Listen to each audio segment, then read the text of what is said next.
All right. Finally, I think we are live.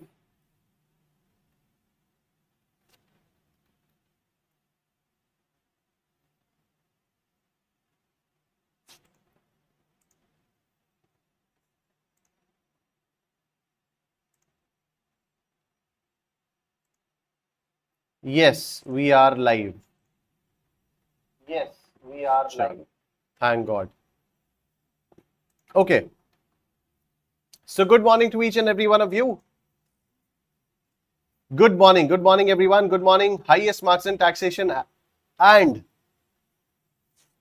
कहां पर add कर रहे हो यार तुम लोग? मुझे भी बता दो, मुझे भी ऐड कर दो प्लीज. मुझे भी ऐड कर दो प्लीज. कहां ऐड कर रहे हो तुम लोग? कहां ऐड कर रहे हो तुम लोग एक दूसरे को? मुझे भी ऐड कर दो, मुझे भी आना है, मुझे भी खेलना है. कौन सा व्हाट्सएप ग्रुप खुद से बनाया है तुम लोगों ने? कोई एक खुद से कोई एक व्हाट्सएप ग्रुप बनाया है? आपकी वॉइस दो बार आ रही है. रुको रुको रुको रुको रुको रुको रुको. मेरी वॉइस दो बार आ रही है?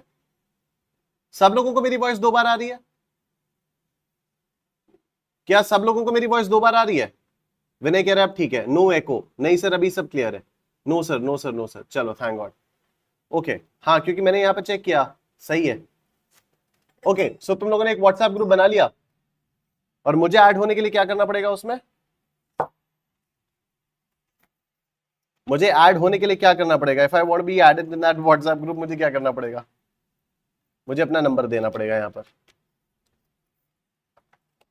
सर, कम्युनिटी सेक्शन पे क्यूआर है ग्रुप का. अच्छा, ठीक है श्रेया, थैंक यू. लेना पड़ेगा आपको वानी से. अच्छा. Okay. Anyway, so I just love your classes. Thank you so much Vinay. Thank you so very much. चलिए शुरू किया जाए. टेक्निकल इश्यूज बहुत ज्यादा आए. पिछले 15 मिनट से हम लोगों ने क्लासेस कनेक्ट करने की बहुत कोशिश की. अड्डा की टेक टीम से मैं लगातार फोन पे था एंड फाइनली अब जाकर क्लास यहां पर स्टार्ट हो पाई है. तो highest marks in taxation and exam oriented study वाले एम को ध्यान में रखते हुए हम अपनी क्विज से शुरुआत कर रहे हैं. तो पहला क्वेश्चन ये रहा आपके सामने. What is taxed under the head income from house property? Income from salary, capital gain, rental income या agricultural income? Very good. Vinay, Priyanka, Aditya, Praneet, Zeenat, Akshit, Prateek, Priyansh. Very good. Option C, rental income. Next. What is the standard deduction percentage allowed for income from house property? What is the standard deduction percentage allowed from income from house property? Very nice. 30%. Absolutely correct. Next question. How is the income from house property determined? By comparing municipal value and fair rent, selecting the higher, then comparing it to standard rent to determine the expected rent, and finally taking the higher of the expected rent or annual or actual rent received, deducting municipal taxes and applying deductions under section 24.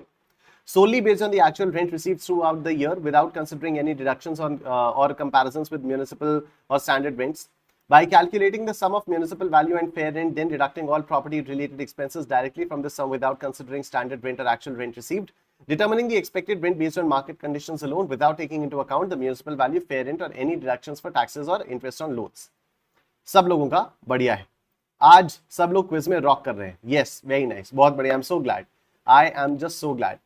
Are municipal taxes deductible when calculating the net annual value of house property? Yes, always. No, only if paid by the tenant, only if paid by the owner. Come on. Okay.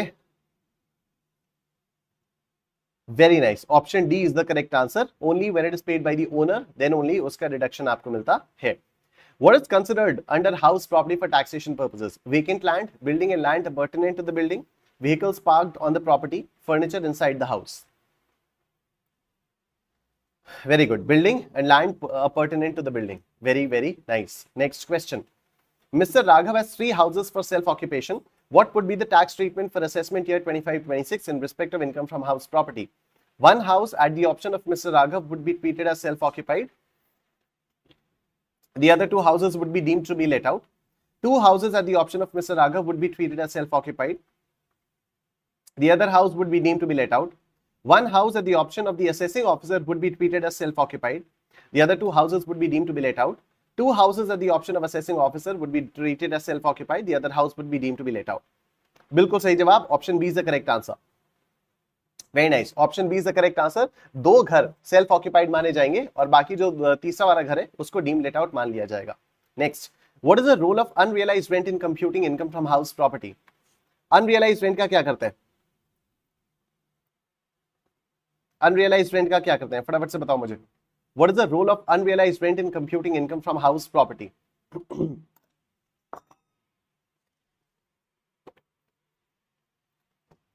What is the role of unrealized rent? Voice अजीब सी आ रही है मेरी। अच्छा चलो, तो option B इसका करेक्ट आंसर है। क्विज कर लेते हैं, उसके बाद देखते हैं वॉइस का कुछ सेट करते हैं। ठीक है सर, आपका वॉइस कम ब्रेक हो रहा है। नहीं सर, ऑल फाइन। मुस्कान यार मैं बताऊं, अगर किसी को वॉइस में दिक्कत आ रही है, आप लोग आज प्लीज यूट्यूब पे देख लो, क्योंकि यूट्यूब पे आई डोंट थिंक एनी दिक्कत है। यूट्यूब पे देख लो, क्योंकि यूट्यूब पे आई डोंट थिंक एनी दिक्कत है। यूट्यूब पे सही है। ठीक है, तो अगर वॉइस में दिक्कत आ रही है, because we already wasted a lot of time, बहुत सारा टाइम हम लोगों का ऑलरेडी जा चुका है, क्योंकि क्लास कनेक्ट नहीं हो पा रही थी। तो अब अगर क्लास कनेक्ट नहीं हो पा रही थी, अब किसी तरह से क्लास कनेक्ट हुई है, उसके बाद फिर मैं ऑडियो को चेक वेक करने के लिए इधर उधर करूंगा ना, तो अननेसेसरली मुझे लगता है कि टाइम वेस्ट होगा। तो अगर किसी को ऐसा वॉइस में प्रॉब्लम आ रही है, आप लोग प्लीज यूट्यूब पर देख लीजिए, और यूट्यूब के सेशन का लिंक मैं यहाँ पर पिन कर देता हूँ, रुक जाओ। ठीक है, अगर किसी को वॉइस में प्रॉब्लम आ रही है तो ये रहा यूट्यूब का लिंक, ये यूट्यूब वाले सेशन का लिंक मैंने यहाँ पर पिन कर दिया है, आप लोग प्लीज यूट्यूब पे देख लीजिएगा। ठीक है, अब वॉइस वाले इशू को जाने देते हैं यार। ठीक, जिनको ठीक लग रही है वो ठीक है, जिनको दिक्कत आ रही है आप प्लीज यूट्यूब पे देख लीजिए। All right, so deducted while computing actual rent received या receivable. Next, what deduction is allowed under section 24B from income from house property?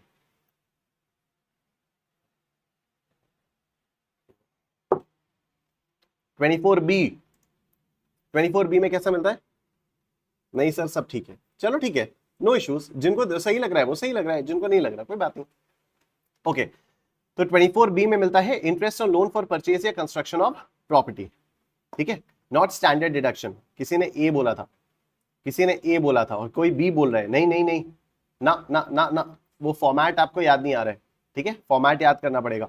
और 24A 24B ये दोनों सेक्शन नंबर्स भी याद करने होंगे। तो 24A is a standard deduction, 24B is interest on loan, और ये जो म्यूनिसिपल टैक्सेस है ये नेट एनुअल वैल्यू से माइनस होता ही नहीं है, ग्रॉस एनुअल वैल्यू से माइनस होता है।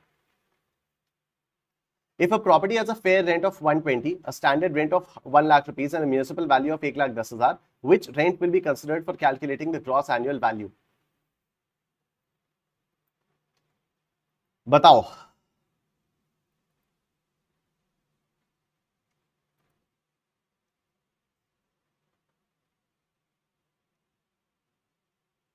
बाई मिस्टेक क्लिक हो गया, कोई बात नहीं हर्षिता, ओके। आप सब लोग बता रहे हैं A, the correct answer is C. कैसे, ये देखो करेक्ट आंसर सी कैसे आएगा, और यहां पर कई सारे लोगों ने ए बताया। करेक्ट आंसर सी कैसे आएगा, देखो। What is the municipal value? Municipal value is 1,10,000. Municipal value is 1,10,000. Fair rent is 1,20,000. तो municipal value is 1,10,000. 1,10,000. Fair rent is 1,20,000. Whichever is higher, 1,20,000. और उसके बाद हम कंपेयर करेंगे स्टैंडर्ड रेंट से। What is the standard rent? Standard rent is 1 lakh. Standard rent is 1 lakh. तो इनमें से जो भी लोअर आएगा वही तो एक्सपेक्टेड रेंट होगा ना। इन दोनों में से लोअर क्या है? इन दोनों में से लोअर तो 1 लाख है। तो ग्रॉस एनुअल वैल्यू के लिए हम इस 1 लाख को कंसिडर करेंगे, ना कि 1,20,000 को।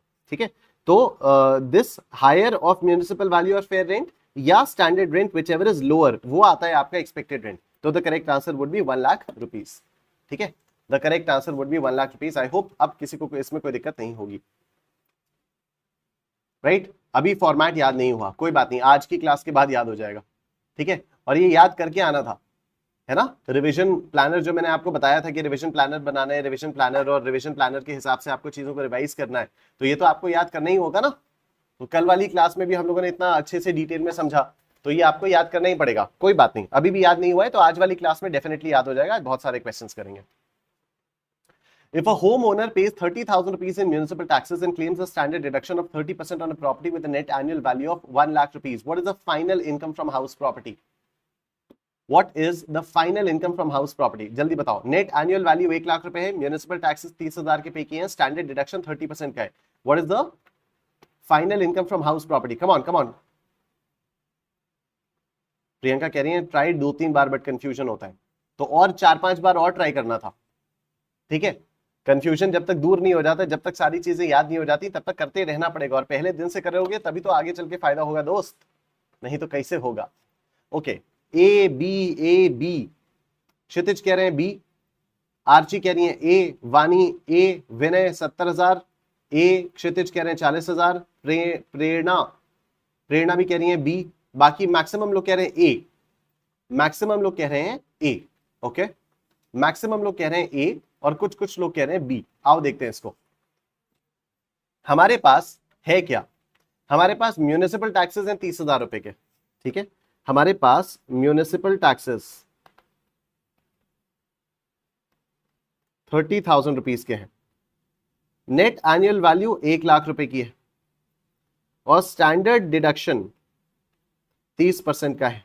तो इनकम फ्रॉम हाउस प्रॉपर्टी निकालते समय आप म्यूनिसिपल टैक्सेस का रिडक्शन कब लेते हो? आप ग्रॉस एनुअल वैल्यू में से म्यूनिसिपल टैक्सेस पेड का रिडक्शन लेते हो, और तब आपके पास नेट एनुअल वैल्यू आती है। तो यहां पर आपके पास नेट एनुअल वैल्यू की फिगर क्या है? 1 लाख रुपए की है ना, तो आपने म्यूनिसिपल टैक्सेस का पेड का डिडक्शन यहां लिया होगा, यानी यहां पर ग्रॉस एनुअल वैल्यू आपकी 1,30,000 की रही होगी। Gross annual value 1,30,000, municipal taxes paid का रिडक्शन लिया 30,000 रुपीज का, तो नेट एनुअल वैल्यू आई आपकी 1 लाख रुपीज की। अब इसमें से आप दो डिडक्शंस लेते हो, 24A और 24B। 24A इज 30% का स्टैंडर्ड डिडक्शन। 30% का स्टैंडर्ड डिडक्शन मतलब 1 लाख रुपए का 30,000, 30,000 का डिडक्शन आप यहां पर लोगे, और अब आपके पास 70,000 रुपए की आएगी income from house property. Income from house property कितने की आएगी? इनकम फ्रॉम हाउस प्रॉपर्टी 70,000 रुपए की आएगी, and hence option A will be your answer. ठीक है, वेरी नाइस। गलती हो गई लवजीत, कोई बात नहीं, कोई बात नहीं। आओ नेक्स्ट क्वेश्चन देखते हैं। अच्छा, दैट्स इट फॉर टुडे। ठीक है, दैट्स इट। अब हम लोग चलते हैं अपने आगे के डिस्कशन पर। अरे भाई ये क्या, चलो कोई बात नहीं। हम अपना आगे डिस्कशन अब कंटिन्यू करने जा रहे हैं, and that discussion will be on interest on loan. ठीक है, अब हम लोग बात करेंगे इंटरेस्ट ऑन लोन के बारे में। ध्यान से सब लोग यहां पर मेरी बात सुनेंगे।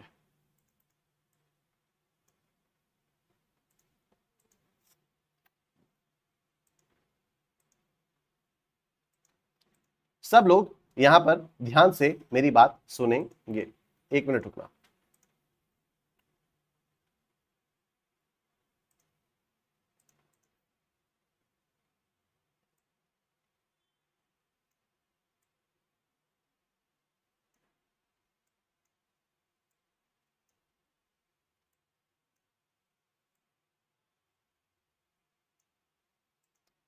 चलो, बत्ती थोड़ी सी मैंने ठीक करने की कोशिश की है, लाइट मैंने थोड़ी सी ठीक करने की कोशिश की है। आओ इसको देखते हैं। Let's look at it. तो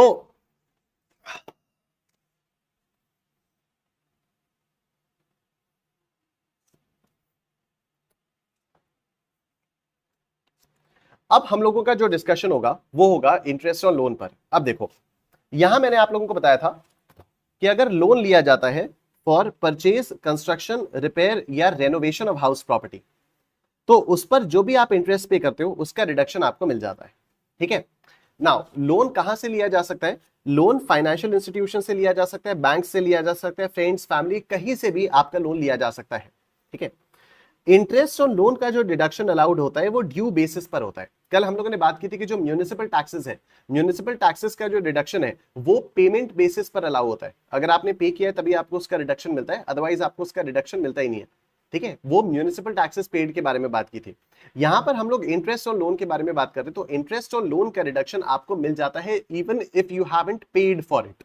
ठीक है, ड्यू बेसिस पर भी इंटरेस्ट ऑन लोन का रिडक्शन मिल जाता है, that is it is allowed even if it is not paid during the year.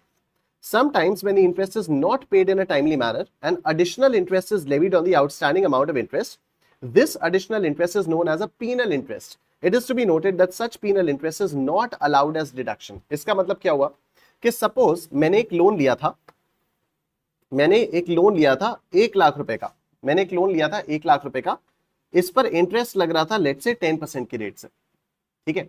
अब मुझे पता चला कि कहीं और से इंटरेस्ट रेट सिर्फ 8% का मिल रहा है, तो मैंने वहां से एक और 1 लाख रुपए का लोन ले लिया, मैंने वहां से एक और 1 लाख रुपए का लोन ले लिया, 8% की रेट से मैंने लोन ले लिया, और इस 1 लाख रुपए को यूज करके मैंने ये 1 लाख रुपया पे कर दिया, मैंने ये 1 लाख रुपया पे कर दिया, तो मेरा ये वाला लोन सेटल हो गया, मेरा ये वाला लोन सेटल हो गया।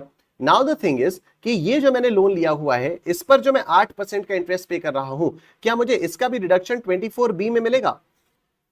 क्या मुझे इसका रिडक्शन 24B में मिलेगा? तो द आंसर इज यस, मिलेगा, क्योंकि लॉ कहता है कि भाई आपने ये वाला लोन क्यों लिया था, आपने ये वाला लोन तो हाउस प्रॉपर्टी को परचेज करने के लिए लिया था, ये वाला लोन आपने इसी लोन को रीपे करने के लिए लिया, तो अब इनडायरेक्टली क्या हो गया कि अब ये वाला लोन हाउस प्रॉपर्टी के परचेज के लिए आ गया, मतलब परचेज, कंस्ट्रक्शन, रिपेयर, रेनोवेशन, ठीक है। आई होप ये बात समझ में आ रही है। लॉ मेकर्स क्या कह रहे हैं? लॉ मेकर्स ने कहा कि भाई आपने ये वाला जो लोन लिया था, ये आपने क्यों लिया था? हाउस प्रॉपर्टी के कंस्ट्रक्शन, परचेज, रिपेयर, रेनोवेशन के लिए लिया था, राइट। अब आपने ये वाला लोन लिया और इस लोन को रीपे कर दिया, तो एक तरह से इसका इंप्लीकेशन तो यही हुआ ना कि आपने ये वाला जो लोन लिया है, ये आपने लिया है for construction, repair, purchase, construction, repair and renovation. तो अब इस लोन पर जो आपको 8% का इंटरेस्ट आप दोगे, उसका रिडक्शन आपको 24B में बहुत आराम से मिल जाएगा, ठीक है, उसका रिडक्शन आपको 24B में बहुत आराम से मिल जाएगा।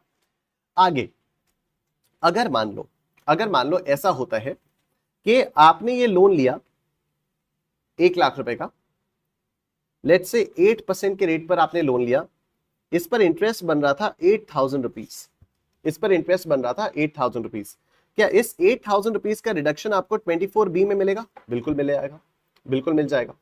लेकिन आपने ये 8,000 रुपीज पे नहीं किया, लेकिन आपने ये 8,000 रुपीज पे नहीं किया, बैंक ने इसके ऊपर एक पेनल्टी लगाई, और बैंक ने कहा कि जब तक आप ये 8,000 रुपए पे नहीं कर देते, तब तक हम आपसे 1% का और इस पर पेनल्टी वाला इंटरेस्ट चार्ज करेंगे, यानी हम आपसे पीनल इंटरेस्ट चार्ज करेंगे, हम आपसे पीनल इंटरेस्ट चार्ज करेंगे, ठीक है। अब 8,000 का 1% कितना होता है? 80 रुपए होता है, 80 रुपए होता है।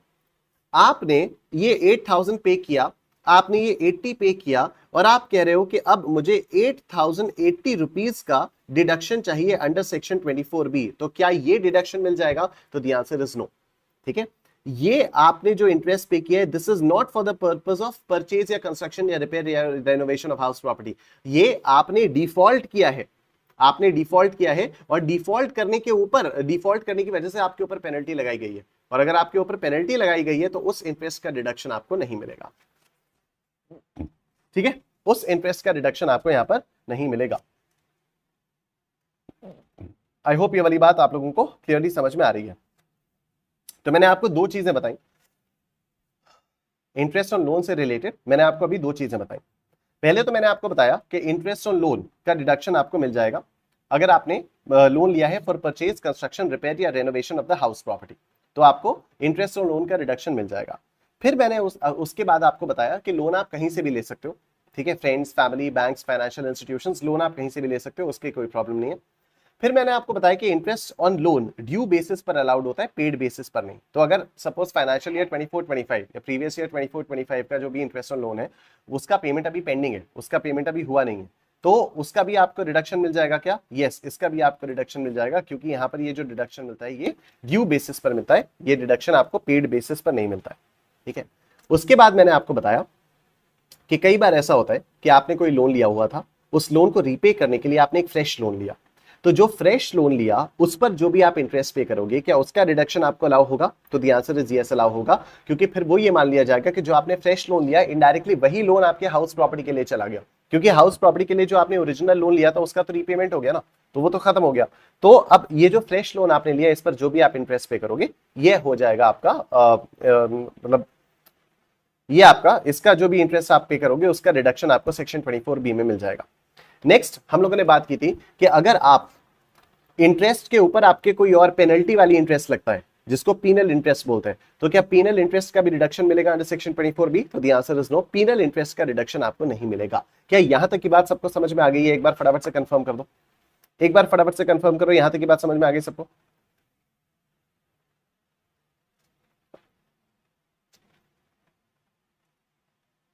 यस, जल्दी बताओ मुझे।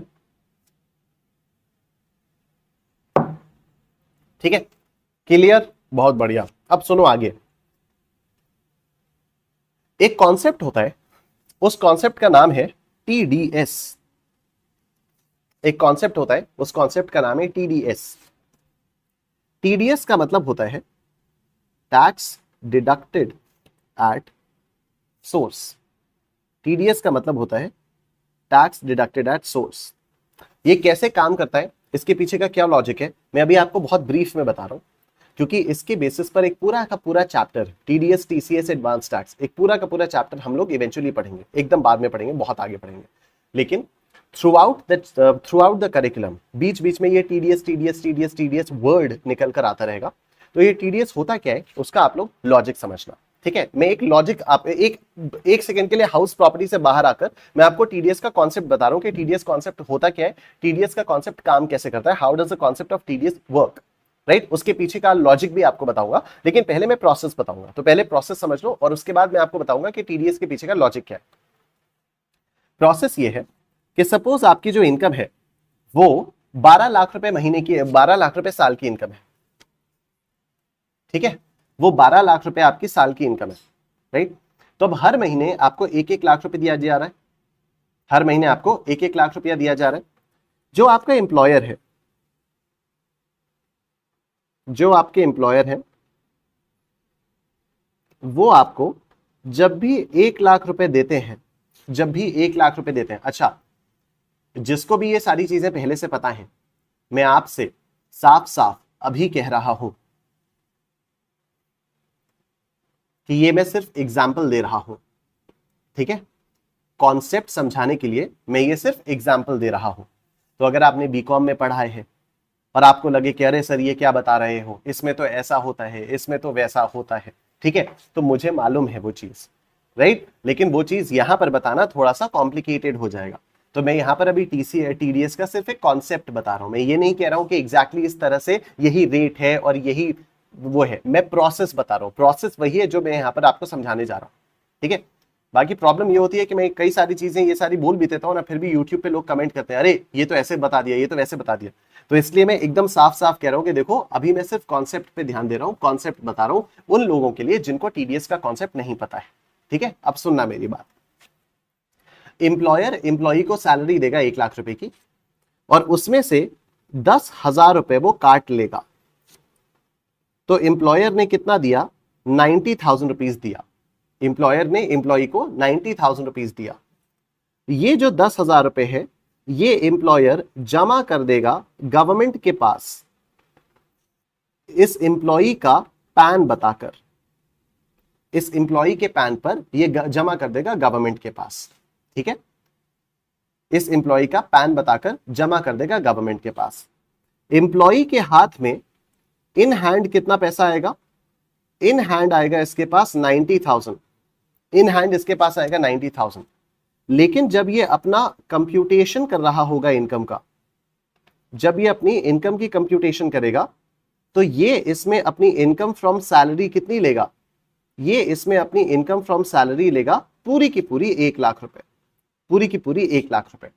अब आपके मन में आ सकता है सर ये तो बहुत ही नाइंसाफी है, इस बेचारे को मिल सिर्फ 90,000 रुपए रहे हैं, फिर भी आप कह रहे हो कि अपनी इनकम में पूरा का पूरा 1 लाख रुपए लेगा। नहीं, तो इसके पीछे का मैं आपको लॉजिक बताता हूं कि होगा क्या, अभी आराम से सुनना। तो देखो मैंने क्या बताया, ये है एम्प्लॉयर, ये है एम्प्लॉई।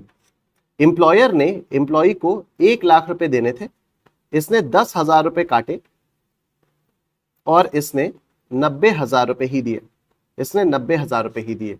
ये जो 10,000 रुपए काटे इसको बोलते हैं tax deducted at source, TDS. इसका मतलब क्या हो गया कि जो सोर्स ऑफ इनकम है, the source of income is employer, employer ने ही थोड़ा सा टैक्स काट लिया। ठीक है, एम्प्लॉयर ने ही थोड़ा सा टैक्स काट लिया, तो this is tax deducted at source. तो जो सोर्स ऑफ इनकम था उसी ने थोड़ा सा टैक्स काट लिया और इसको जमा कर दिया गवर्नमेंट के अकाउंट में एम्प्लॉई का पैन बताकर, एम्प्लॉई का पैन बताकर, और ऐसा इसने हर महीने किया। तो मुझे बताओ एम्प्लॉयर ने पूरे साल में कितना टीडीएस काट लिया, 10,000 इंटू 12, यानी इसने 1,20,000 रुपए का टीडीएस काट लिया। ठीक है, और एम्प्लॉई हर महीने अपनी सैलरी कितनी ले रहा है, 1 लाख रुपए ही ले रहा है। मैंने आपको बताया कि एम्प्लॉई जो है वो सैलरी 1 लाख रुपए ही लेगा, तो इसकी टोटल सैलरी कितनी हो जाएगी, इसकी टोटल सैलरी आ गई 1 लाख इंटू 12 यानी 12 लाख रुपए, 12 लाख रुपए। ठीक है, अब सुनना, इस 12 लाख रुपए पर जब एम्प्लॉई साल के एंड में अपनी टैक्स लायबिलिटी कैलकुलेट करेगा, तो एक बार करके देखो, कंप्यूटेशन ऑफ टैक्स लायबिलिटी। ठीक है, कंप्यूटेशन ऑफ टैक्स लायबिलिटी, जब ये 12 साल बाद, सॉरी, जब ये साल के एंड में अपनी टैक्स लायबिलिटी कैलकुलेट करेगा, तो पहले 2.5 लाख तक तो निल, फिर 2.5 लाख से 5 लाख तक 5% ऑफ 2.5 लाख कितना आया, 12,500, फिर 5 लाख से 10 लाख 20% ऑफ 5 लाख 1 लाख रुपए, और फिर आया 30% ऑफ 2 लाख 60,000 रुपीज। टोटल कितना आएगा,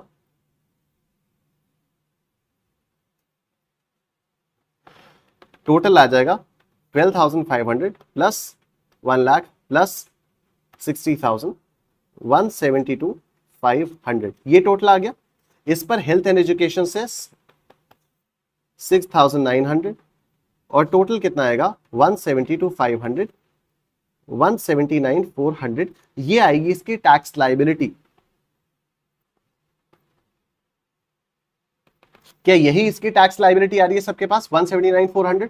very good Saeeda, Shireen very good, Saeeda, Lovejeet very nice. ठीक है, बहुत बढ़िया। ठीक है, तो यहां पर टैक्स लायबिलिटी कितनी आ गई, यहां पर टैक्स लायबिलिटी आ गई 1,79,400 रुपीज। अब इसमें से माइनस किया जाएगा जो टीडीएस है, मतलब जो एम्प्लॉयर ने हर महीने इसका 10-10 हजार रुपए काटा है, तो 1,20,000 रुपए का जो टैक्स एम्प्लॉयर ने इसके पैन पर जमा किया हुआ है, इस एम्प्लॉय को इस 1,20,000 रुपए का क्रेडिट मिल जाएगा। तो 1,20,000 रुपए का क्रेडिट मिल जाएगा, और इसको अपनी जेब से कितना देना होगा, इसको अपनी जेब से देना होगा ओनली 59,400 रुपीज, और इसको हम लोग बोलते हैं टैक्स पेएबल। ये आपकी टैक्स की लायबिलिटी है, टोटल आपकी जेब से इतना टैक्स सरकार को चाहिए था, लेकिन 1,20,000 ऑलरेडी सरकार को मिल चुका है, क्योंकि आपके एम्प्लॉयर ने हर महीने आपको सैलरी देते समय आपकी सैलरी से 10-10 हजार रुपए काटे हैं। तो आपके लिए अब कितना पेएबल बचा, अब आपको कितना पे करना है, अब आपको 59,400 रुपीज पे करना है। क्या टीडीएस का लॉजिक प्रोसेस समझ में आया आप लोगों को? अच्छा, प्रियंका कह रही है ओहो, मुस्कान कह रही है सही, करिश्मा कह रही है ये 59,400, क्लियर? ठीक है, यस। तो अभी एक बार मैं फिर से रिकैप कर दे रहा हूं, जो एम्प्लॉयर है, जो भी इंसान, मैं अपने बारे में अगर बात करूं तो अड्डा 24/7 जब मुझे पेमेंट करता है हर महीने, तो उसमें से 10% का टीडीएस वो काट लेता है। ठीक है, 10% टैक्स डिडक्टेड एट सोर्स होता है। तो अगर मेरी इनकम सपोज अड्डा से मंथली इनकम, सपोज मेरी इनकम 1 लाख रुपीस है, तो मुझे अड्डा वाले कितना पैसा देते हैं, मुझे 90,000 रुपीज ही देते हैं। ठीक है, मैं आपको बताता हूं, एग्जाम्पल से बताता हूं अड्डा वाले मुझे कितना पैसा देते हैं। अगर अड्डा वाले, अड्डा 24/7 और ये है निशांत कुमार, ठीक है, लेट्स से मेरी इनकम है 1 लाख रुपए, तो 1 लाख रुपए प्लस 18% जीएसटी यानी 18,000 रुपए, तो 1,18,000 रुपए तो ये आएगा, 1,18,000 रुपए। आइडियली अड्डा पीपल आर सपोज टू पे मी 1,18,000 रुपीज।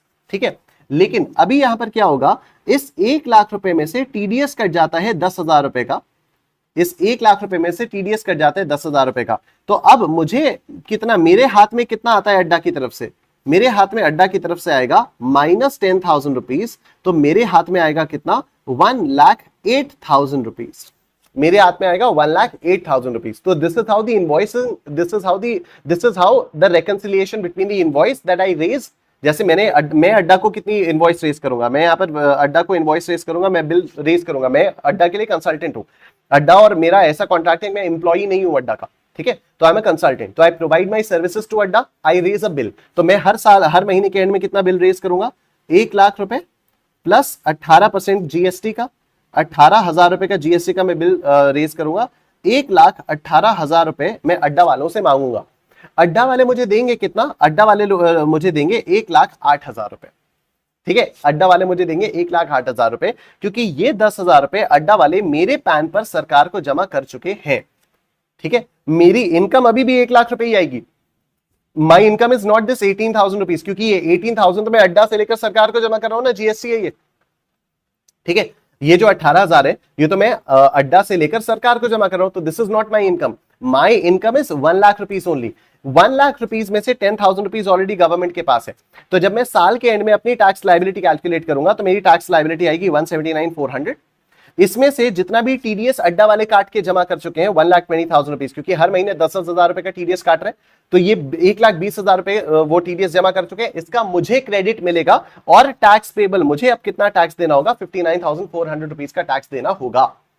ठीक है, 59,400 रुपीज का टैक्स देना होगा। क्या आप लोगों को टीडीएस का पूरा प्रोसेस समझ में आ रहा है कि कैसे टीडीएस लगता है?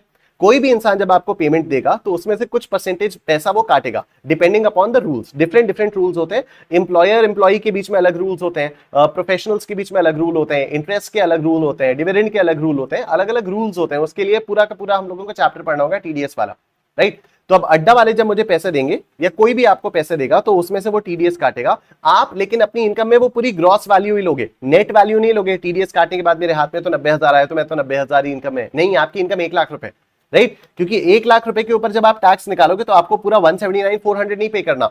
आपकी जेब से सरकार को ऑलरेडी 120 मिल चुका है, तो अब आपको कितना पे करना है, ओनली 59,400 रुपीज। अब फाइनली मुझे बता दो, क्या टीडीएस का कॉन्सेप्ट क्लियर हो गया? आगे समझ? मुस्कान काजी, प्रतीक मिश्रा, साक्षी कुशवाहा, लवजीत, प्रेरणा, प्रियंका, वेरी गुड। ठीक है, गेटिंग इट? तो ये इस तरह से टीडीएस चलता है, इस तरह से आपका टीडीएस वाला अमाउंट चलता है, इस तरह से टीडीएस का कॉन्सेप्ट है। Now the logic behind it, कि ऐसा क्यों किया सरकार ने। मैंने आप लोगों को शुरुआत में बताया था the concept of previous year and assessment year, right. मैंने आपको यह भी बताया था कि जिस साल आप पैसा कमाते हो उस साल को प्रीवियस ईयर बोलते हैं, और जिस साल आपको उस पैसे पर टैक्स देना होता है उस साल को असेसमेंट ईयर बोलते हैं। लोगों ने क्या करना शुरू किया, लोगों ने यहां पर 12-12 लाख रुपए कमाए, लोगों ने यहां पर 12-12 लाख रुपए कमाए, और जब अगले साल सरकार ने इनसे कहा कि तुमने पिछले साल 12 लाख रुपए कमाए, लाओ टैक्स दो, तो इन लोगों ने कहा कि अरे वो तो सारा पैसा मेरा खत्म हो गया, मैं टैक्स कहां से दूं? तो सरकार ने कहा अरे तो इस साल के पैसे से दे दो। अरे मेरी तो जॉब ही निकल गई, मैं तो पैसा ही नहीं कमा पा रहा हूं। कैसी बात कर रहे हो सर, कैसी बात कर रहे हो सर, मैं कैसे दे पाऊंगा, कैसे दे पाऊंगा ये सब? ठीक है, ये सारी बातें हुई। तो अब क्या हो गया, इससे क्या होगा, इससे होगा कि सरकार को पैसा ही नहीं मिल पा रहा था, क्योंकि लोग टैक्स देने से पहले ही पैसा खर्च कर दे रहे थे। तो सरकार ने सोचा कि यार इन लोगों पर ना भरोसा करना फायदेमंद है नहीं, कि अगर हम सोचें कि ये लोग इस साल पैसा कमाएंगे तो अगले साल उस पर टैक्स पे करेंगे, ऐसा मतलब ये लोग इस टाइप के हैं नहीं। तो सरकार ने 3 ऐसे तरीके निकाले, 3 ऐसे तरीके, सरकार ने 3 ऐसे तरीके निकाले, जिससे हुआ क्या, सरकार ने 3 ऐसे तरीके निकाले जिससे सरकार ने कहा कि जितना पैसा ये प्रीवियस ईयर में कमा रहे हैं इनसे पूरा का पूरा टैक्स इसी प्रीवियस ईयर में ले लो, थोड़ा थोड़ा करके इनसे पूरा पूरा टैक्स इसी प्रीवियस ईयर में ले लो। Fair enough? पूरा एक साथ नहीं, थोड़ा थोड़ा करके। जैसे हर महीने आपको 10-10 हजार रुपए ही काटा जा रहा है आपके उसमें से, राइट। तो थोड़ा थोड़ा करके सरकार कहती है कि थोड़ा थोड़ा करके, ऐसा नहीं होना चाहिए कि अब बेचारा सारा जो कमा रहा है वो पूरा का पूरा टैक्स में जा रहा है तो उसके पास कुछ बच नहीं रहा है, लेकिन हाँ थोड़ा थोड़ा करके सरकार कहती है कि आप टैक्स पूरा का पूरा प्रीवियस ईयर में ही पे कर दो। अगर आपने पे नहीं किया तो आप उसको असेसमेंट ईयर में पे कर दो।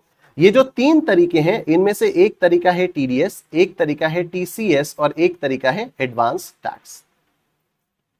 तीसरा तरीका एडवांस टैक्स। तो जो मैं आप लोगों को इतनी देर से बता रहा था कि टीडीएस के ऊपर हम लोग एक पूरा चैप्टर पढ़ेंगे, उस चैप्टर में एक्चुअली 3 चीजें हम लोग पढ़ेंगे। हम पढ़ेंगे टीडीएस, टीसीएस और एडवांस टैक्स।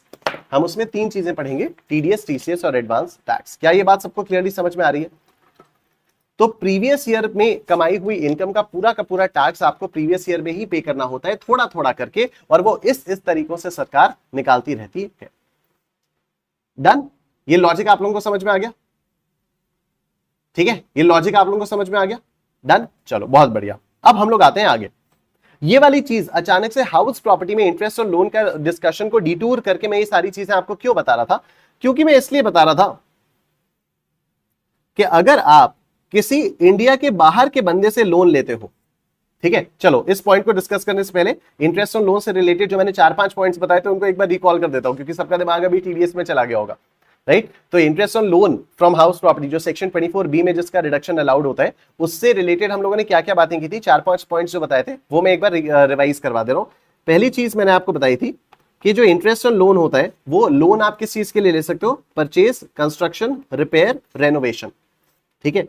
दूसरी चीज मैंने आपको बताई थी कि इंटरेस्ट ऑन लोन का आपको रिडक्शन मिलेगा even if you have not made the payment, मतलब ड्यू बेसिस पर भी इसका रिडक्शन आपको मिल जाएगा, ड्यू बेसिस पर भी इसका रिडक्शन आपको मिल जाएगा। फिर एक पॉइंट ये भी बताया था कि लोन्स आप बैंक से भी ले सकते हो, फाइनेंशियल इंस्टीट्यूशन से भी ले सकते हो, आप अपने दोस्तों से भी ले सकते हो, लोन आप कहीं से भी ले सकते हो। फिर हमने बताया था कि पीनल इंटरेस्ट का रिडक्शन आपको अलाउड नहीं होता है। पीनल इंटरेस्ट का मतलब क्या होता है कि अगर आपने इंटरेस्ट पे नहीं किया और इस इंटरेस्ट को पे ना करने की वजह से बैंक ने आप पर कोई पेनल्टी लगाई तो इसको बोलते हैं पीनल इंटरेस्ट। तो पीनल इंटरेस्ट का रिडक्शन आपके पास अलाउड नहीं होता है। फिर मैंने आपको बताया कि फ्रेश लोन अगर आप लेते हो, सपोज आपने हाउस प्रॉपर्टी के लिए कोई लोन लिया और फिर आपने कोई एक फ्रेश लोन लिया to repay the loan which you originally took for purchase, construction, repair या renovation of the house property, तो जो फ्रेश लोन पर आप इंटरेस्ट पे करोगे उसका भी रिडक्शन आपको मिल जाएगा, ठीक है। जो फ्रेश लोन पे आप करोगे उसका भी रिडक्शन आपको मिल जाएगा, ठीक है। उसके बाद फिर हम लोगों ने अब जो हम लोग छठा पॉइंट यहां पर बात करने जा रहे हैं, एक सेकंड के लिए बस आप लोग होल्ड कीजिएगा please, I am very very sorry, very sorry. एक अगर आपने किसी ऐसे बंदे से लोन लिया जो कि इंडिया के बाहर से है, लेट्स से मेरा कोई एक दोस्त है जॉन, मैंने अपने दोस्त जॉन से लोन लिया लेट्स से $1000 का, और जॉन ने उस पे 8% का इंटरेस्ट लगाया। अब $1000 for the sake of simplicity हम लोग बोल देते हैं कि 1 लाख रुपए है, वैसे मुझे मालूम है 82-83 रुपए का रेट चल रहा है, लेकिन एक सेकंड के लिए मान लेते हैं 100 रुपए का रेट है अगर, तो 1 लाख रुपए का लोन आया और मैं इसको 8% के रेट से 8000 रुपीज का इक्विवेलेंट डॉलर्स जो भी होंगे वो मैं इसको इंटरेस्ट पे करूंगा, ठीक है। क्या मुझे इस इंटरेस्ट का भी रिडक्शन मिल जाएगा? द आंसर इज यस, लेकिन कंडीशन सिर्फ इतनी है कि मुझे इस पर टीडीएस काटना पड़ेगा। अगर मैंने बिना टीडीएस काटे जॉन को इंटरेस्ट दिया, अगर मैंने बिना टीडीएस काटे जॉन को इंटरेस्ट दिया तो मुझे उसका रिडक्शन नहीं मिल पाएगा, ठीक है। अगर मैंने बिना टीडीएस काटे जॉन को वो दिया तो फिर मुझे उसका रिडक्शन नहीं मिल पाएगा, इतनी सी बात थी, राइट। तो यहां पर टीडीएस का कॉन्सेप्ट आ गया था, तो मैंने सोचा आप लोगों को टीडीएस का कॉन्सेप्ट एक बार बता देता हूं और उसके बाद फिर हम लोग यहां पर आएंगे, रादर देन सेइंग कि नहीं ये टीडीएस बाद की बात है, हम लोग इसको बाद में देखेंगे वगैरह वगैरह, क्योंकि ये टीडीएस आता ही रहेगा, ठीक है। ये जो टीडीएस वाली चीज है ये आती ही रहेगी, तो इसलिए मैंने सोचा ये वाली चीज आपको अभी ही बता के खत्म करते हैं, ठीक। तो ये हो गया। Loan can also be taken from a person living outside India. Interest paid to such person is allowed only if tax is deducted at source on such interest. तो अगर आपने ऐसे इंटरेस्ट पर टैक्स डिडक्ट किया है, TDS काटा है, तभी आपको इसका रिडक्शन मिलेगा।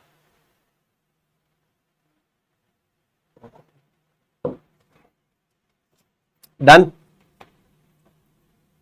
चलो अब ये टीडीएस क्या होता है वो समझाया हुआ है मैंने, राइट। तो ये अब बात आती है limit of interest on loan, किस लिमिट तक आपको रिडक्शन मिलेगा। अब मेरी बात बहुत ध्यान से सुनते रहना, ठीक है। हम लोग पहले बात करते हैं लेट आउट प्रॉपर्टी के बारे में। अगर आपकी लेट आउट प्रॉपर्टी है, अगर आपकी लेट आउट प्रॉपर्टी है तो आपको अनलिमिटेड डिडक्शन मिल जाएगा, आपको अनलिमिटेड डिडक्शन मिल जाएगा। मतलब लेट आउट प्रॉपर्टी के केस में क्या होगा, आप निकालोगे म्यूनिसिपल वैल्यू या fair rent which ever is higher, compare करोगे स्टैंडर्ड रेंट से विच एवर इज लोअर, फिर कंपेयर करोगे एक्चुअल रेंट से विच एवर इज हायर, वो आपकी ग्रॉस एनुअल वैल्यू आएगी, फिर उसमें से आप म्यूनिसिपल टैक्सेस पेड माइनस करोगे, वो आपकी नेट एनुअल वैल्यू आएगी, फिर उसमें से आप 24A और 24B का वो करोगे, ठीक है। फिर आपने वो 24A और 24B का आप डिडक्शन उसमें से दोगे। अब जो 24B का रिडक्शन है इंटरेस्ट ऑन लोन, उसका आपको किस एक्सटेंट तक डिडक्शन मिलेगा, तो उसका आपको अनलिमिटेड डिडक्शन मिलेगा, ठीक है। उसका आपको अनलिमिटेड डिडक्शन मिलेगा, मतलब उसकी कोई लिमिट नहीं है। 1 करोड़ रुपए का भी अगर आपने इंटरेस्ट ऑन लोन पे किया तो इसका आपको डिडक्शन मिल जाएगा, ओल्ड स्कीम में भी और न्यू स्कीम में भी, ओल्ड स्कीम में भी और न्यू स्कीम में भी, ठीक है। लेट आउट प्रॉपर्टी के केस में इंटरेस्ट ऑन लोन का आपको अनलिमिटेड डिडक्शन मिलेगा, न्यू स्कीम में भी और ओल्ड स्कीम में भी। I hope this is absolutely clear.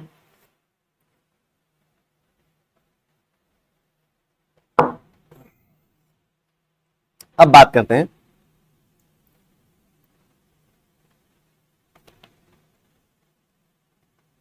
Self occupied property के बारे में।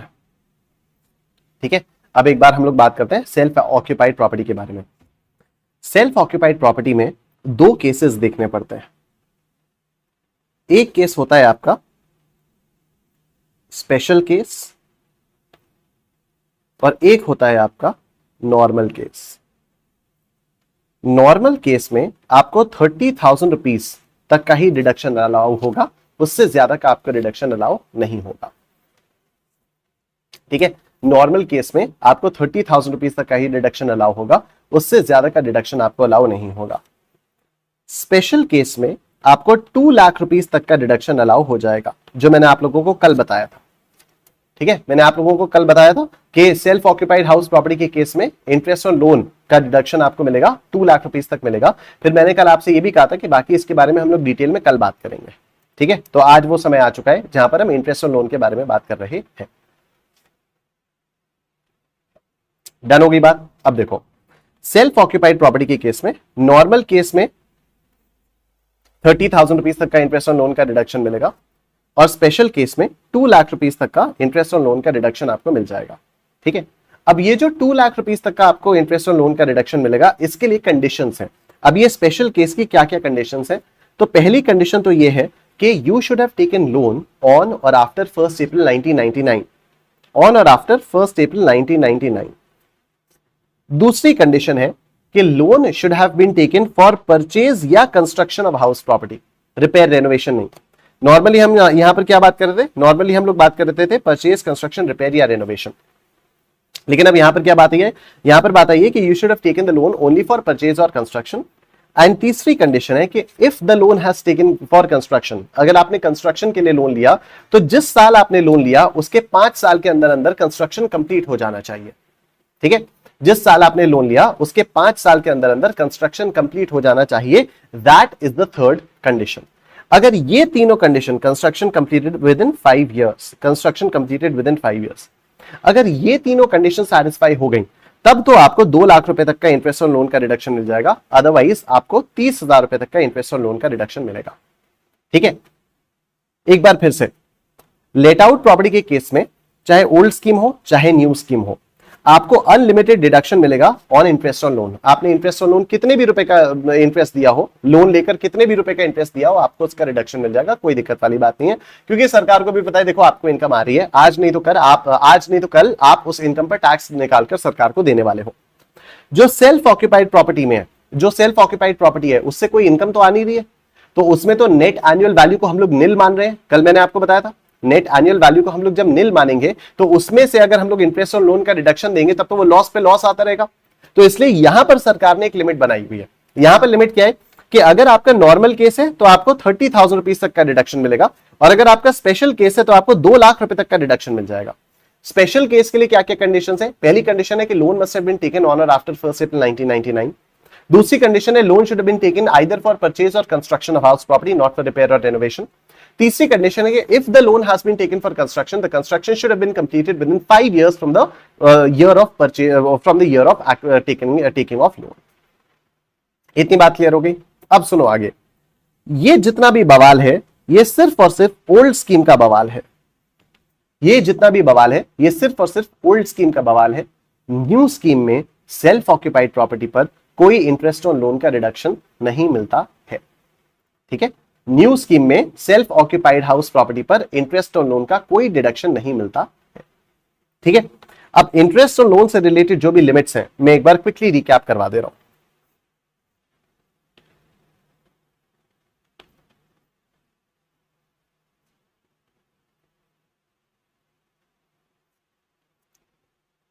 लेट आउट, सेल्फ ऑक्यूपाइड, ठीक है, ओल्ड स्कीम, न्यू स्कीम, और यहां पर मैं इन दोनों को ही मिलाकर लिख देता हूं, अनलिमिटेड, अनलिमिटेड डिडक्शन अलाउड है यहां पर, ओल्ड स्कीम, न्यू स्कीम। ठीक है, ओल्ड स्कीम के अंदर नॉर्मल केस, ओल्ड स्कीम के अंदर normal case, special case, normal case में 30,000 रुपीज तक का रिडक्शन अलाउ होगा, स्पेशल केस में 2 लाख रुपीज तक का रिडक्शन अलाउ हो जाएगा। इसमें 3 कंडीशंस हैं, इसमें 3 कंडीशंस हैं। Loan must have been taken on और after 1 April 1999. Loan must have been taken for purchase or construction of house property. If the loan has been taken for construction, the construction should have been completed within 5 years. ठीक है? If the loan has been taken for construction, the construction must have been completed for 5 years. New scheme में कोई deduction नहीं मिलेगा in case of self occupied property. ठीक है? New case में self occupied property के लिए कोई डिडक्शन आपको नहीं मिलेगा। डन। ओल्ड स्कीम में एक कंसिडरेशन और है, एक कंसिडरेशन ये है कि मैक्सिमम डिडक्शन जो अलाउ होगा वो 2 लाख रुपए का ही होगा, उससे ज्यादा नहीं होगा। इसका इंप्लीकेशन क्या हुआ? अगर आपके पास suppose 2 self occupied house properties है तो आप ऐसा नहीं कर सकते कि दोनों सेल्फ ऑक्यूपाइड हाउस प्रॉपर्टीज पर आप 2-2 लाख रुपए का डिडक्शन ले लो। ठीक है? दोनों हाउस प्रॉपर्टीज, दोनों सेल्फ ऑक्यूपाइड हाउस प्रॉपर्टीज मिलाकर आपको 2 लाख रुपए का ही डिडक्शन अलाउ होगा। ठीक है? अगर एक self occupied house property special case में आती है, दूसरी self occupied house property normal case में आती है, तो भी ऐसा नहीं कर सकते कि स्पेशल वाली हाउस प्रॉपर्टी के लिए आपने 2 लाख रुपए का डिडक्शन ले लिया और नॉर्मल केस वाली हाउस प्रॉपर्टी के लिए आपने 30,000 रुपए का डिडक्शन ले लिया तो टोटल डिडक्शन 230 का हो गया। मैक्सिमम डिडक्शन 2 लाख रुपीस का ही होगा। क्या इतनी बात क्लियर हो रही है? ठीक है? क्या इतनी बात सबको क्लियर हो रही है?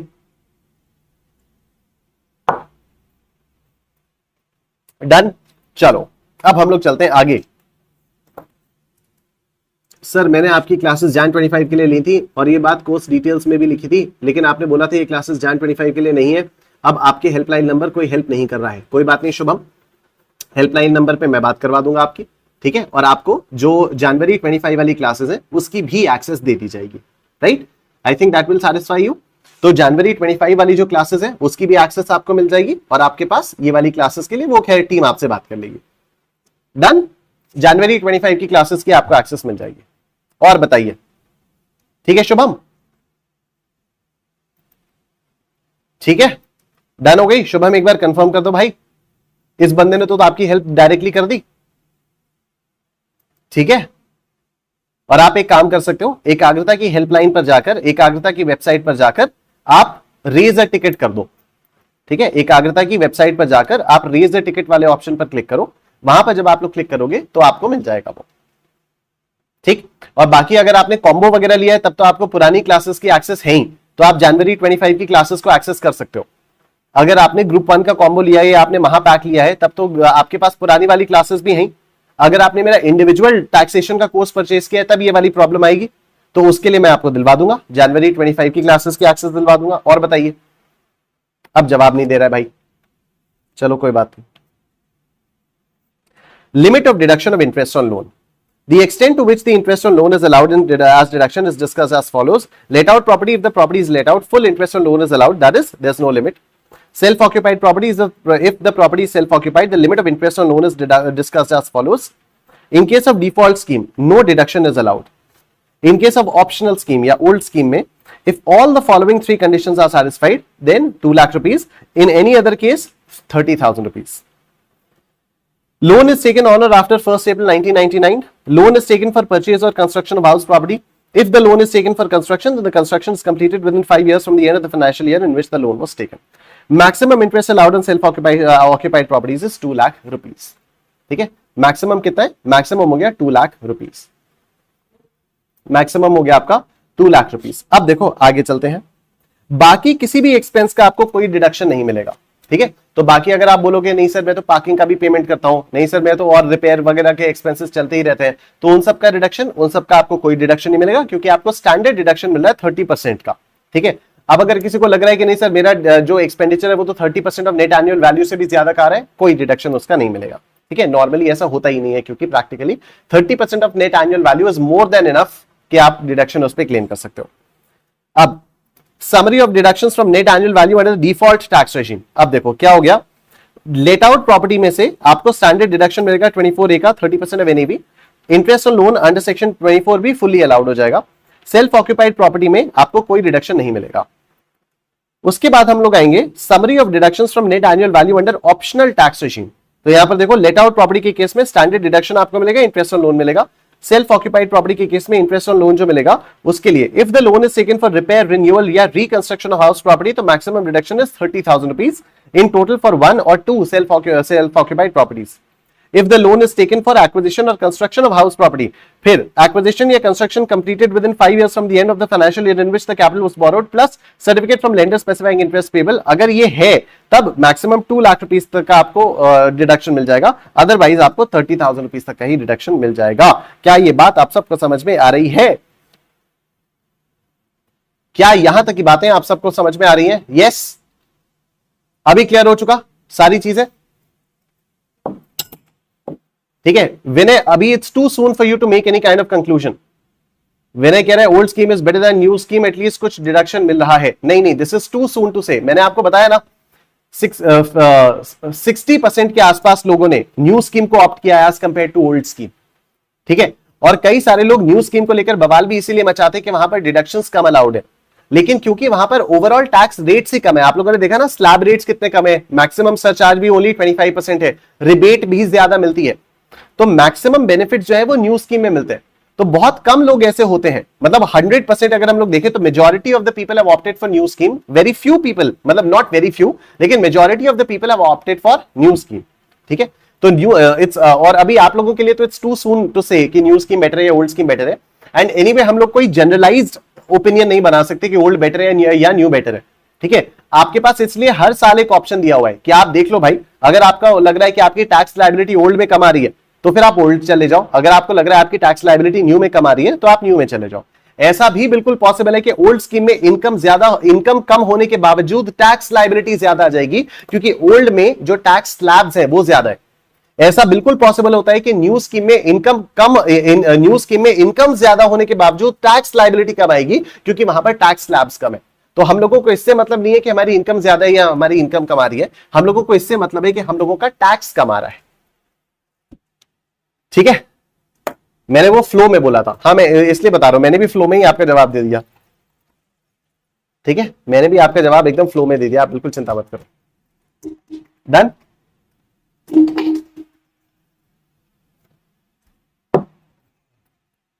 चलते हैं आगे, चलते हैं हम लोग आगे। ये वाला क्वेश्चन देखो, Anirudh has a property whose municipal valuation is 1,30,000 rupees per annum. Fair rent is 1,10,000 rupees per annum, and the standard rent fixed by Rent Control Act is 1,20,000 rupees per annum. The property was let out for a rent of 11,000 rupees per month throughout the previous year. Unrealized rent was 11,000 rupees, and all the conditions prescribed by Rule 4 are satisfied. ठीक है? He paid municipal taxes at 10% of the municipal valuation. Interest on borrowed capital was 40,000 rupees for the year. Compute the income from house property for Anuruddh for assessment year 25-26. आओ देखो, हम लोग यहां पर डालेंगे number, lecture number 5 ना, lecture number 6, lecture 6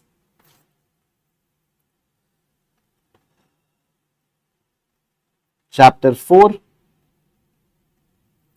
income from house property part 2, income from house property part 2। आज की तारीख 17 अगस्त 2024, 17 अगस्त 2024 is today's date.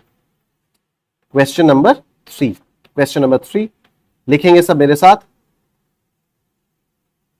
Calculation of income from house property of Anirudh for assessment year 25-26। लिखो सब लोग मेरे साथ, पर्टिकुलर्स रुपए,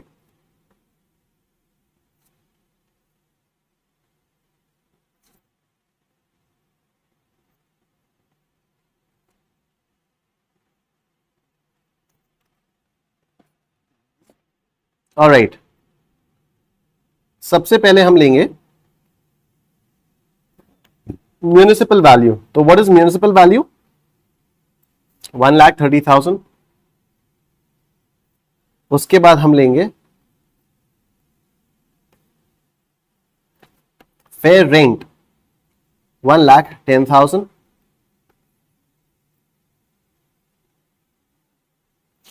फिर हम लोग यहां पर लेंगे higher of 1 and 2। Higher of 1 and 2 क्या आएगा? हायर ऑफ 1 एंड 2 आ जाएगा 1,30,000। फिर आप लोग करोगे यहां पर standard rent. What is the standard rent? The standard rent is 1,20,000 rupees per annum.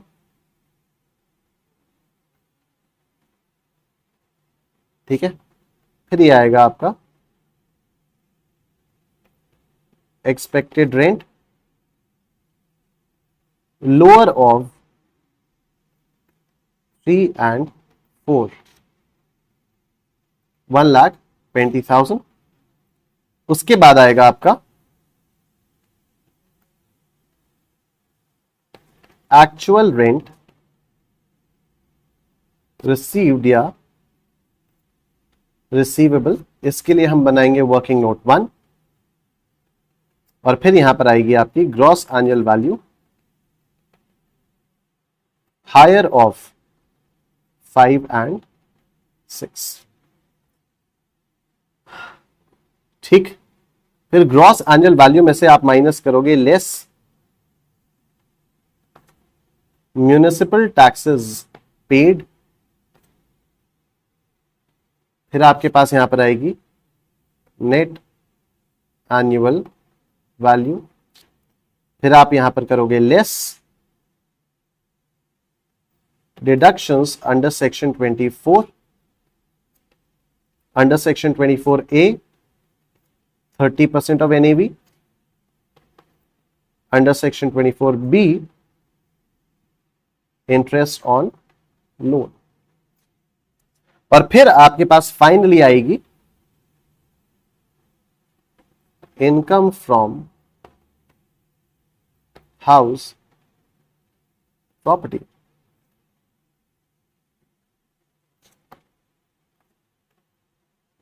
फिर आपके पास आएगी finally income from house property.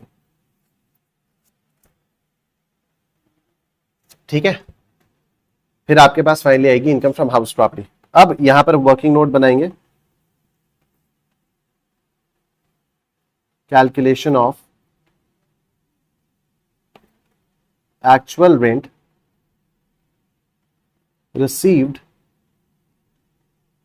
या रिसीवेबल।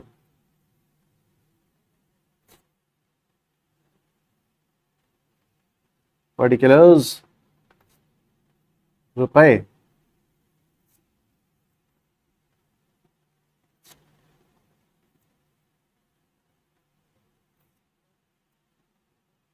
rent received, add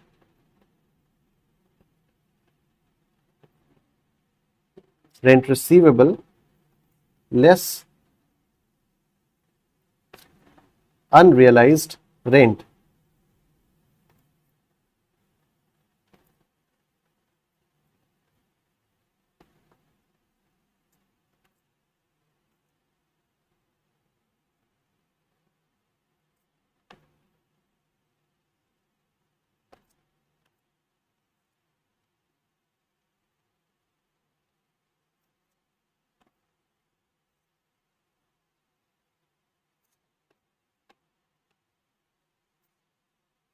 ठीक, अब देखो the property was let out for a rent of 11,000 rupees per month through out the previous year. 11,000 रुपए महीने के रेंट पर इशू प्रॉपर्टी दी है। Unrealize rent was 11,000 rupees. ठीक है, अनरियलाइज रेंट कितना था? 11,000 रुपीज था। And all the conditions prescribed by rule 4 are satisfied. और रूल 4 ने जितनी भी कंडीशंस प्रिस्क्राइब की हुई हैं वो सारी की सारी सैटिस्फाई हो चुकी हैं। अब रूल 4 की कौन सी 4 कंडीशंस थी? रूल 4 की 4 कंडीशंस ये थी कि सबसे पहली condition tenancy should be bonafide. Tenant अपनी मर्जी से आपके मकान में आकर रह रहा था। Number 2, tenancy should the tenant should have left vacated the house property, तो टेनेंट अपने आपकी हाउस प्रॉपर्टी छोड़कर जा चुका है। रूल नंबर 3, टेनेंट आपकी कोई और हाउस प्रॉपर्टी को ऑक्यूपाई नहीं कर रहा है। And rule number 4 and condition number 4 क्या था? कंडीशन नंबर 4 थी कि आपने रीजनेबल स्टेप्स लिए हैं to recover the unrealized rent. Question ने सिंपली बोल दिया all 4 conditions of rule 4 were satisfied. क्या आपको अपना और कोई दिमाग लगाना है? नहीं, आपको सिर्फ इतना समझना है कि अनरियलाइज्ड रेंट का रिडक्शन अब मिल जाएगा। ठीक है, अब अनरियलाइज्ड रेंट का रिडक्शन मिल जाएगा। मुझे एक बात बताओ, अगर 11,000 रुपए महीने के हिसाब से प्रॉपर्टी को लेट आउट किया था और 11,000 रुपए अनरियलाइज पड़ा हुआ है, मतलब एक महीने का रेंट अनरियलाइज है, मतलब 11 महीने का रेंट मिल चुका है। यस, तो 11,000 इंटू 11,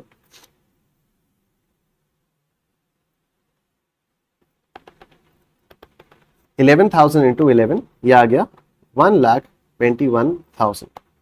फिर एक महीने का रेंट अभी मिलना बाकी है, 11,000 इंटू 1, एक महीने का रेंट मिलना बाकी है, 121 प्लस 11,000, यह आ गया 1,32,000। अनरियलाइज रेंट कितना है? अनरियलाइज रेंट 11,000 का हुआ, तो अब यहां पर ये वाली फिगर आ जाएगी 132 माइनस 11,000, दिस इज 1,21,000। तो जो एक्चुअल रेंट है वो कितने का है? एक्चुअल रेंट कितना हो गया? एक्चुअल रेंट हो गया 1,21,000। तो ग्रॉस एनुअल वैल्यू क्या हो गई? 1,21,000। कैसे कोई म्यूनिसिपल टैक्सेस पे किए? 10% ऑफ म्यूनिसिपल वैल्यूएशन, तो म्यूनिसिपल वैल्यू 1,30,000 है, इसका 10%, 10% ऑफ 1,30,000। ठीक है, अब 121 माइनस 13 करेंगे तो कितना आएगा? यह आएगा 1,08,000। अब इसमें से हम लोगों को डिडक्शंस लेने हैं, तो 30% ऑफ नेट एनुअल वैल्यू यह आएगा 32,400, और उसके बाद इंटरेस्ट ऑन लोन, कुछ इंटरेस्ट ऑन लोन भी है। Interest on borrowed capital was 40,000 rupees for the year. ठीक है, interest on borrowed capital was 40,000 rupees for a year, तो 40,000 rupees interest on borrowed capital, ये हो गया total 32,400 plus 40,000, this is 72,400, um plus 1,08,000 रुपए में से इसको माइनस करेंगे और आपका आंसर आ जाएगा 35,600। It's as simple as that. ठीक है, 35,600, it's as simple as that. क्या ये बात आप सबको समझ में आ रही है?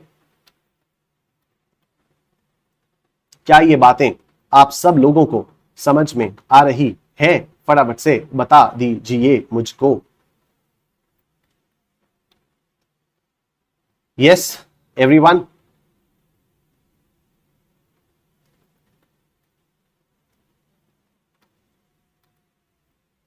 क्लियर? यस, बहुत बढ़िया। विनय, प्रेरणा, करिश्मा, शानदार। ठीक है, यूट्यूब पे somebody saying सुमर्ग गुइन, सर एक बार अनरियलाइज रेंट का रूल 4 समझाएंगे? समझा दिया, अभी अभी समझाया, इसी क्वेश्चन के थ्रू अभी अभी समझाया।